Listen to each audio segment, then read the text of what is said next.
Virgo, hi, welcome to your read. We're going to be looking at your tarot for the rest of November. These are YouTube general readings. You realize they won't always resonate with you for the tarot portion and for the astrology portion.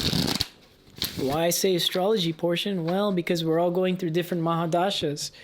So, different planets might affect you in a different way that they would affect a different person, right? We all have our own individual birth chart. If you'd like your own personal reading with your birth chart and the current transits tailored to your tarot, feel free to reach out to me. My email's in the description below. All I need you to do is send me in the email your time zone, and I'll send you a list of appointment dates that I can see you live on video chat, by the way. Okay, Virgo. Sun is in your third house with Mercury, your first house lord, and Venus.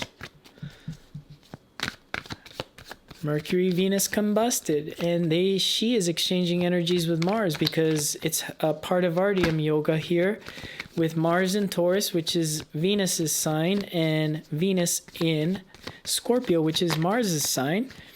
There's an exchange of energies between 3, the house of bravery, and 9, the house of the guru, the original house of Jupiter, the original spiritual OG here. And what's happening is exchange of energies here for you.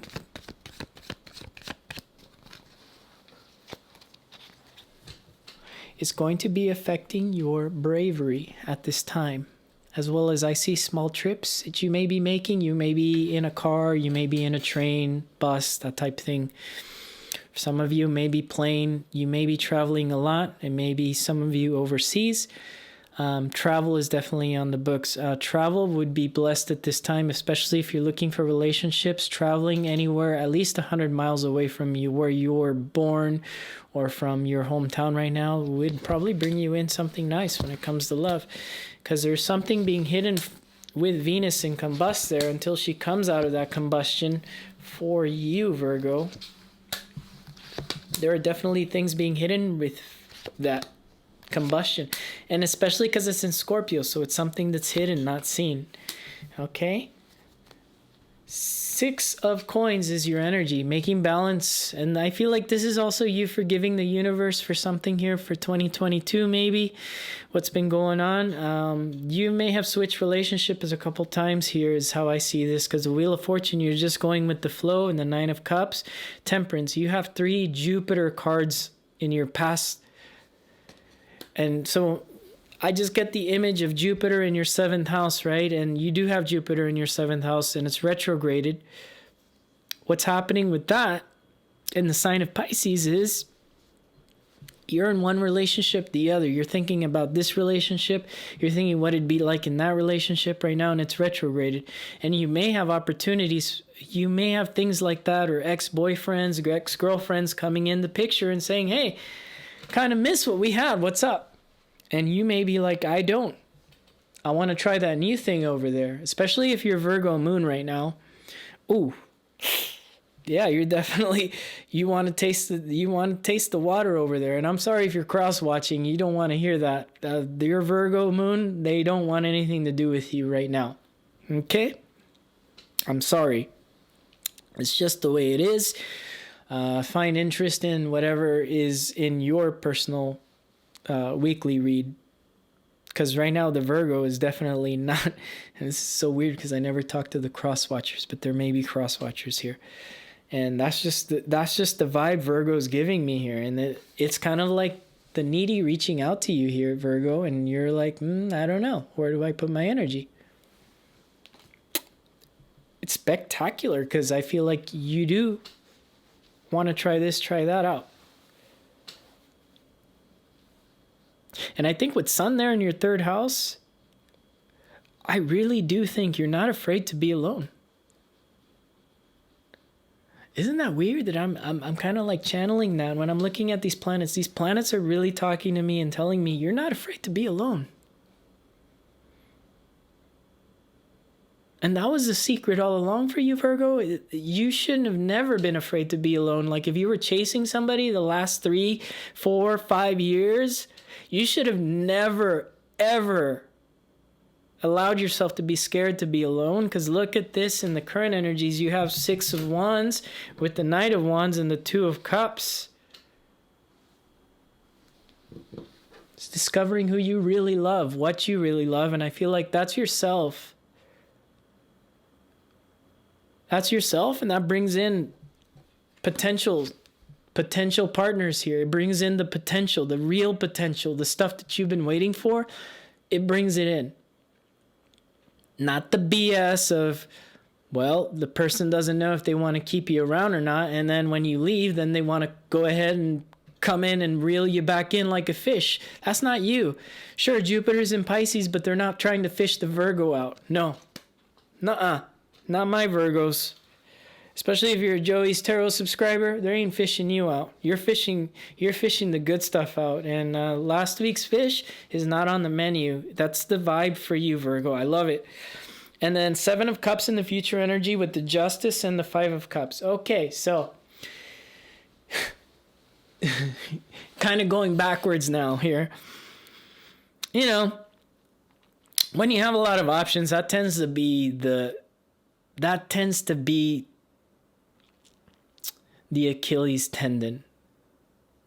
Because then you don't really know. You get kind of confused. And I'm hearing some of you might have like a Rahu Mahadasha going on, and that can get confusing for you.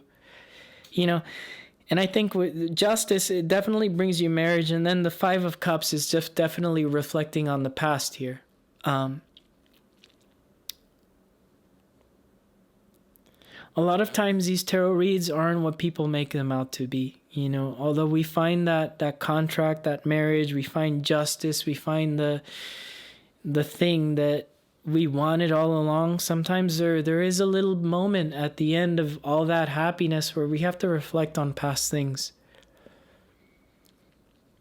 And I don't think you need to reflect on spilled blood so much as that this is telling you that if that's in the back of your head, the reflecting on the spilled blood, it's okay to have it there and not try to force it out of your mind, especially when Sun is in your 3rd house, because it's just pushing you to be a little bit more brave about what you put on the menu when it comes to your love life here. And love is definitely important with the 3rd house, Venus in Scorpio for you, and especially exchanging energies with Mars. Let's go ahead and pull 3 cards for you. 4 of Wands, definitely marriage, move maybe, Sun, and the Tower. There's a lot of happiness. And you know, it's funny because in the universal advice, you get 2 very happy cards and then you get that sad card. And it's kind of like telling you, yeah, look, happiness is on its way and everything. Just realize that, you know, some things do have to fall apart. You know, and I think you, Virgo, you know, out of all the signs, I feel like you know what needs to fall apart in order to create a new tower for yourself here. You know, not to say that the tower always falls, but creating a new tower that you know is not going to fall. It's possibly people let you down all of 2022 and 2023. You're trying to find the perfect partner that's not going to let you down, especially with Jupiter in your 7th when it goes direct. The partner, you know, if some of you are having Saturn's return, that means like you're 29, 32-ish. And when this Jupiter on November 23rd starts moving forward, you will find the partner that you are meant to be with for the rest of your life, for sure. That's why I see the Justice here at the bottom. And the advice is telling you, you know, go ahead, have fun, and realize there is a partner on the way to make balance with you. And for some of you, this is just a side note for some of you. This is YouTube Tarots, not all of you. For some of you, yes, I do see a past thing that you wanted healing with. And that is definitely on the table, but only when they come back. Okay? And if they've been coming back and you've been shooting them down and you're confused because I have no idea why you would be confused, then you should reach out for a personal read. I don't know why I felt like saying that. And I don't like advertising myself out there, but, you know, if it's not with me, with another reader, that's fine too, right? Anyways, that's all I got for you, Virgo. I'll see you guys again next week. Take it easy. Bye.